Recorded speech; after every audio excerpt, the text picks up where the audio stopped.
নমস্কার বন্ধুরা, রথযাত্রা উপলক্ষে আমার আজকের নিবেদন পুষ্পান্ন।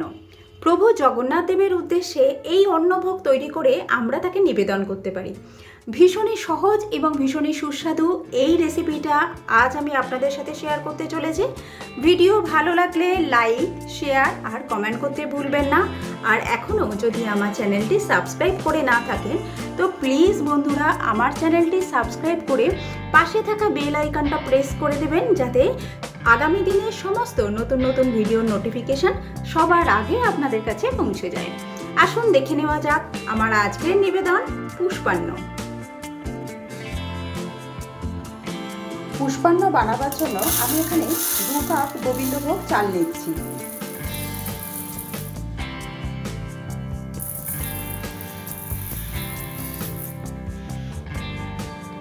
চালটাকে প্রথমে ধুয়ে নেব।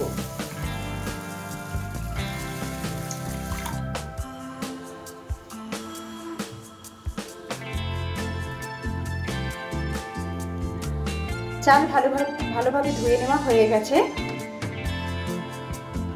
2-3 বার জল চেঞ্জ করে চালটাকে খুব ভালোভাবে ধুয়ে নিয়ে চালটাকে এরকম একটা স্ট্রেনারের উপরে নিয়ে নিয়েছি।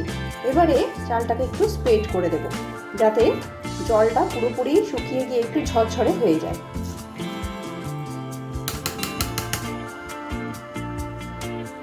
এখানে আমি 500 ml দুধকে ছানা কাটিয়ে নিয়েছি। ছানাটা তারপরে খুব ভালোভাবে জল ঝরিয়ে নিয়েছি, আপনারা দেখে বুঝতে পারছেন। এবার ছানাটাকে হাতের সাহায্যে এরকমভাবে মাখিয়ে নেব।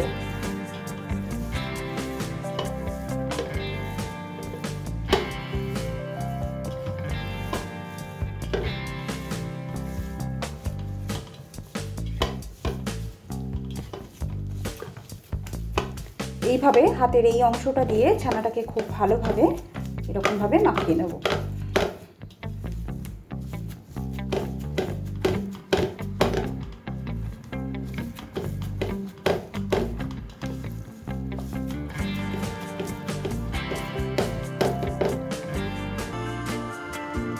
ছানা ভালোভাবে মাখানো হয়ে গেছে। এবার এর মধ্যে আমি 1 টিস্পুন ময়দা দিয়ে দিচ্ছি। ময়দাটা দেবার পর আরও আরেকবার ভালোভাবে মাখিয়ে নেব।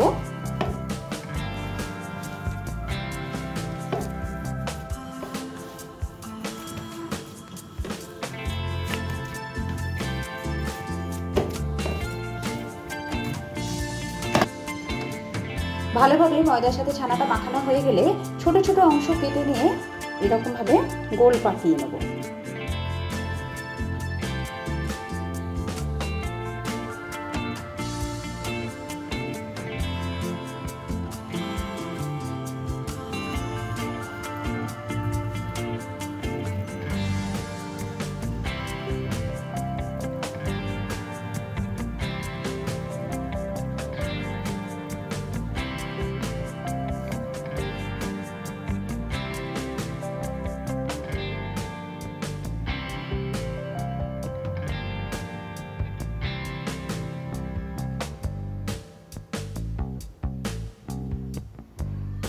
সমস্ত ছানার বল তৈরি হয়ে গেলে এটাকে একটু সাইডে সরিয়ে রাখছি।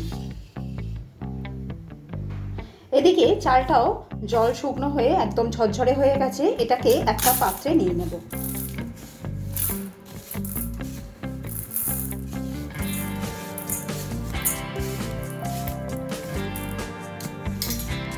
এইবার এই চালের মধ্যে দিয়ে দিচ্ছি 1 টেবিল স্পুন ঘি, অ্যাড করছি 1 টিস্পুন আদা বাটা, হলুদ দিয়ে দিচ্ছি 1 টিস্পুন। এবার দিচ্ছি পরিমাণ মতো নুন। সবকিছু একসাথে খুব ভালোভাবে মাখিয়ে নেব।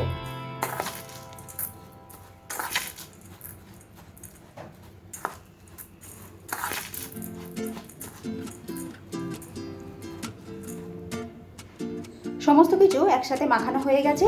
এইভাবে আমি এটাকে 15 মিনিট রেখে দিচ্ছি। এবার ছানার বলগুলো ভেজে নেব। তার জন্য কড়ার মধ্যে দিয়ে দিচ্ছি সাদা তেল।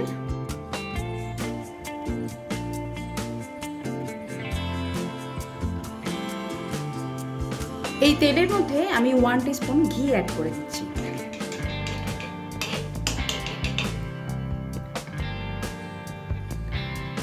তেল গরম হয়ে গেলে আমি এর মধ্যে ছানার বলগুলো একে একে ছেড়ে দেব।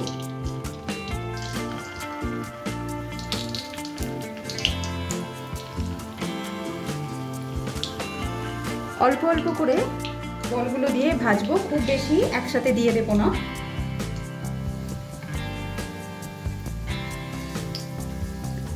খুব হালকা হাতে এগুলোকে নেড়ে দিতে হবে, নাহলে ভেঙে যাবে। একদিকটা প্রথমে একটু হতে দেব, তারপর এটাকে নাড়বো।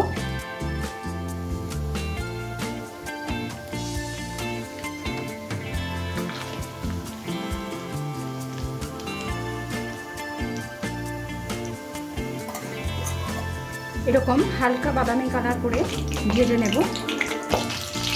দেখুন, এবার এগুলোকে তুলে নিচ্ছি।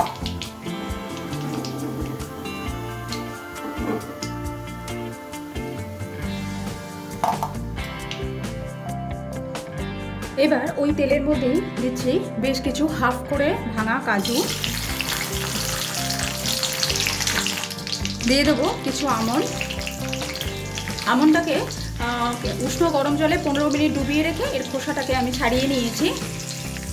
এবার অ্যাড করে দিচ্ছি ছোট করে কেটে রাখা কিছু নারকেল।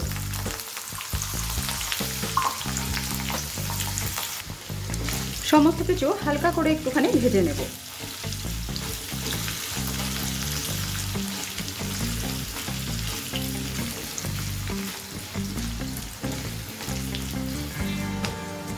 এগুলোর গায়ে যখন হালকা কালার হতে শুরু করবে সেই সময় এর মধ্যে আমি বেশ কিছু কিশমিশ অ্যাড করে দিচ্ছি।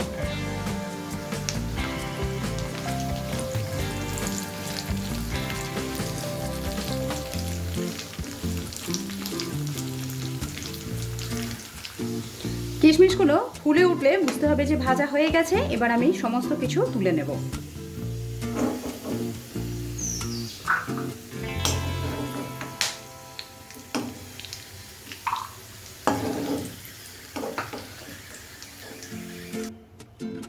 এবার এই তেলের মধ্যে আমি আরও 1 টেবিল স্পুন ঘি অ্যাড করে দিচ্ছি।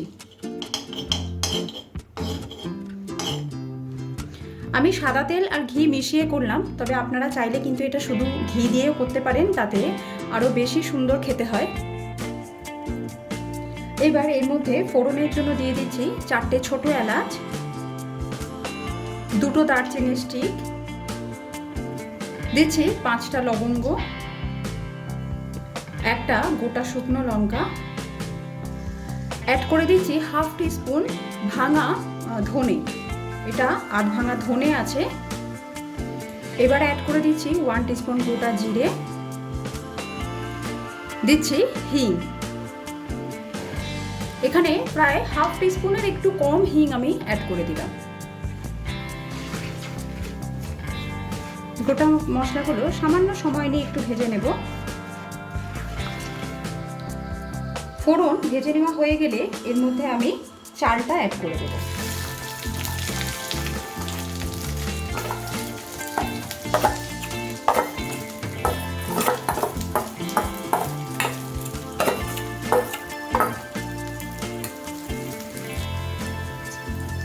চালটা দেবার পর প্রায় 4 থেকে 5 মিনিট সময় নিয়ে চালটাকে লো টু মিডিয়াম ফ্লেমে ভেজে নেব।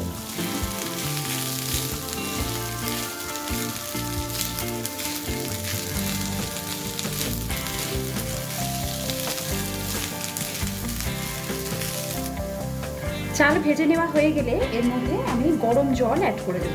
আমি যে কাপ মেপে চালটা মেপেছিলাম সেই কাপ মেপে জল অ্যাড করব। 2 কাপ চালের জন্য এখানে আমি টোটাল 4 কাপ জল অ্যাড করব।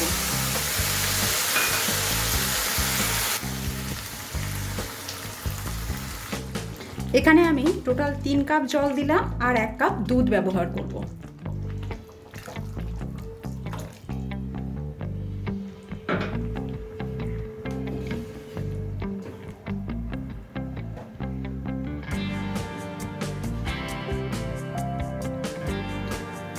জল ফুটতে শুরু করলে এর মধ্যে ভেজে রাখা বাদামগুলো আমি দিয়ে দেবো। বাদাম, নারকেল আর কিশমিশ এগুলো অ্যাড করে দিলাম। এবার অ্যাড করে দেব চিনি। এখানে আমি 4 টিস্পুন চিনি অ্যাড করে দিচ্ছি। মিষ্টিটা আপনারা আপনাদের স্বাদ অনুযায়ী একটু কম বেশি করে নিতে পারেন। সেই সাথে সামান্য পরিমাণ নুন আমি অ্যাড করে দিচ্ছি। চালটা মাখাবার সময় নুন দেওয়া ছিল, আর জল দেবার পর যে সামান্য নুনটুকু রাখতো সেটা আমি অ্যাড করে দিলাম। ভালোভাবে মিশিয়ে নিচ্ছি।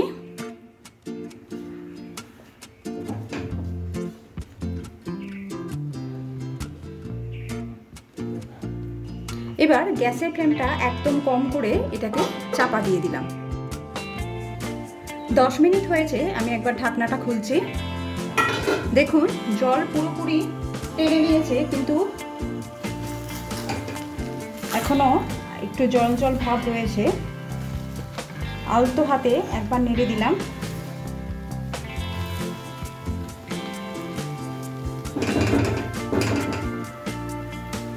এই সময় এতে আমি হাফ টিস্পুন গরম মশলা অ্যাড করে দিচ্ছি। গরম মশলাটা দেবার পর একবার আলতো হাতে নেড়ে নেব।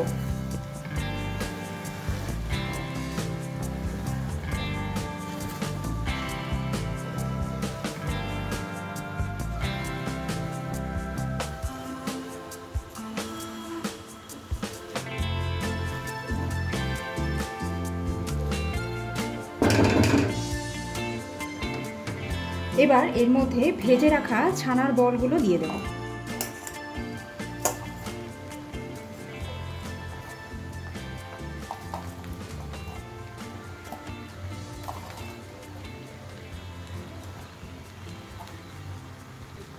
আরও 4 থেকে 5 মিনিটের জন্য এটাকে লো ফ্লেমে এইভাবে কভার করে কুক করে নেব। 5 মিনিট পরে আমি গ্যাসের ফ্লেমটাকে অফ করে দিলাম। তৈরি হয়ে গেছে আমার আজকের রেসিপি পুষ্পান্ন।